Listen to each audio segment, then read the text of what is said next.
জানো তো এবার না ওলের ডাঁটা একবারও মশলা দিয়ে ভাজা করে খাওয়া হয়নি, তাই আজকে ভাবলাম মিনি কিচেনে কী রান্না করবো খুঁজে পাচ্ছিলাম না, তাই ভাবলাম যে ওলের ডাঁটাগুলো গোল গোল করে কেটে মশলা দিয়ে রান্না করব, মশলা দিয়ে ভাজা করব টাইপের। চলো তাহলে ভিডিওটা শুরু করা যাক। ভিডিওটা স্কিপ না করে শেষ পর্যন্ত দেখতে থাকো তোমরা। দেখো প্রথমে কিন্তু আমি কড়াইতে তেল গরম করতে বসিয়ে দিই। তেলটা গরম হয়ে গেলে একটা শুকনো লঙ্কা ছিঁড়ে মাঝখান দিয়ে দিয়েছি, আর দিয়েছি কিছুটা জিরে ভাজা হওয়ার জন্য।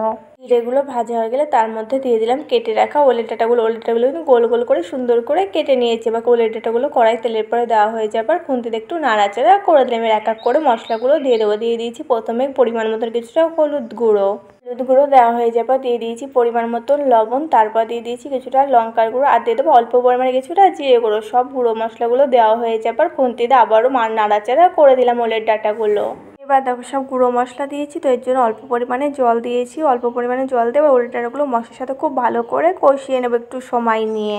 তোমরা কারা কারা ওলের ডাঁটা এইভাবে মশলা দিয়ে ভাজা করে খেয়েছো অবশ্যই কমেন্ট করে জানিও।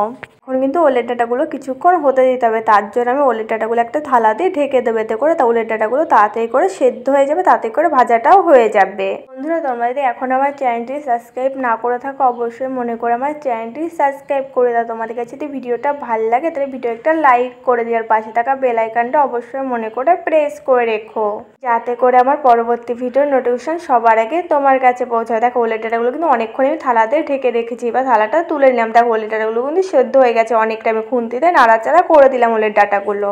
এখন আরও কিছুক্ষণ ওলের ডাঁটাগুলো ভাজা করে নিতে হবে। ওলের ডাঁটাগুলো ভাজতে ভাজতে যখন পাশ দিয়ে তেল ছেড়ে দেবে তখন বুঝতে হবে ওলের ডাঁটাগুলো ভাজা করা হয়ে গেছে।